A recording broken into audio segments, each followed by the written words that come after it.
J'ai reçu beaucoup d'appels, beaucoup m'ont appelé, beaucoup voulaient avoir ma réaction après la sortie médiatique ratée de M. Joseph Kabila. Je n'ai pas voulu réagir, j'ai pris mon temps pour faire les décryptages de ces discours et retenir ce que je vais retenir parce que tout le monde a constaté mes prédilections, tout ce que je disais sur Kabila, chaque jour ça se révèle. C'est un Kabila qui a parlé pendant 45 minutes. Ce message a été diffusé par plusieurs chaînes, mais il est même été diffusé en direct par une chaîne rwandaise pendant 45 minutes. Alors quoi, je vais réagir après ce discours de Kabila, l'ex-président de la République. D'emblée, je pense que j'ai retenu que Kabila a gagné quand même un pari, on peut tout dire. Ce pari, c'est lui de s'afficher à la fois comme chef de l'opposition armée et non armée. Chef de l'opposition armée, parce que Kabila va officiellement rejoindre les M23. Parce que ce n'est pas pour aller chercher la paix depuis longtemps. Pour nous, Kabila, aller à Goma n'est pas un événement parce qu'il y va régulièrement. Il a une maison gardée à Goma. Les gens le voient là-bas. Il a tenté de venir un moment, il était là, il a pris un canot rapide. Quand il y a eu réprobation, il a vite quitté Goma pour se retrouver à Swaziland. Venir à Goma n'est pas un événement. Donc il veut s'afficher maintenant comme le véritable chef du M23 et de l'AFC. L'AFC, c'était lui. Il s'est caché, mais finalement, il ne peut plus se cacher après la levée de ses immunités. Il est sorti vraiment du lot. Il est sorti de son mythisme parce que la levée des immunités a été faite justement pour qu'il n'y ait plus d'ambiguïté sur l'appartenance de Kabila au mouvement, sur la paternité de Kabila au mouvement AFC M23. C'est ce qui est déjà, c'est ce qui vient d'être fait. Et justement, il faut maintenant prendre les choses au sérieux. Ça, c'est le décryptage. Je ne reviens pas, il est chef de l'AFC. Mais il a gagné un pari, c'est de devenir chef d'une opposition. Une opposition que Tshisekedi a qualifiée opposition à péter.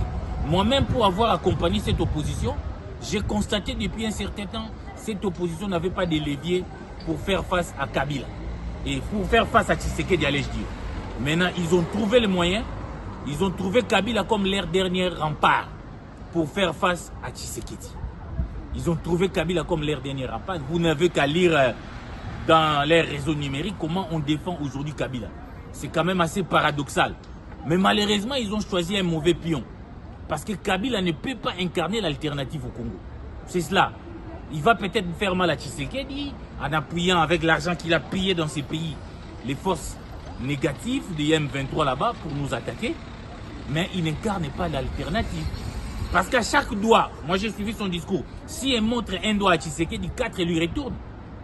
Quand Kabila dit on instrumentalise la Cour constitutionnelle, mais il n'y a pas mieux que Kabila, il n'y a pas pire que Kabila dans ces domaines, qui s'est octroyé 2 ans en obtenant un arrêt de bidon de la Cour constitutionnelle, ou si il a mis tous ces juges de la Cour constitutionnelle dans sa poche pour lui dire le président de la République reste en fonction jusqu'à l'installation d'un nouveau président. Donc Kabila a instrumentalisé la Cour constitutionnelle. Mais vous dites qu'il y a un acharnement contre les Baswahili.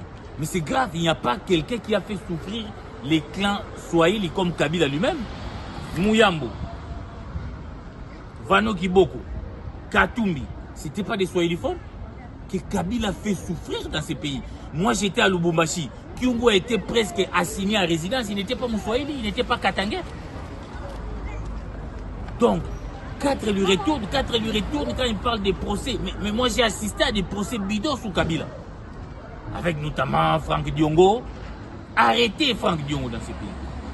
Supervision, il a été jugé à la Cour suprême. Supervision.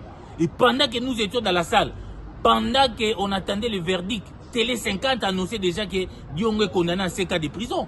Des procès commandités qui étaient commandités par ses services, qui a inventé l'affaire des mercenaires avec Katumbi. Donc il y a une litanie de choses que je peux démontrer que l'opposition congolaise, dans sa faiblesse, a choisi Kabila. Mais Kabila n'est pas une alternative. Ce n'est pas parce qu'il y a des couacs dans les gouvernements de Tshisekedi qu'il y a des tas. Kabila peut être une alternative. Nous avons vécu une situation ici en France où Hollande a succédé à Sarkozy. Mais Hollande arrivé au pouvoir, il n'a pas tenu les promesses. Les Français en avaient marre et lui-même avait compris qu'il ne devait pas postuler.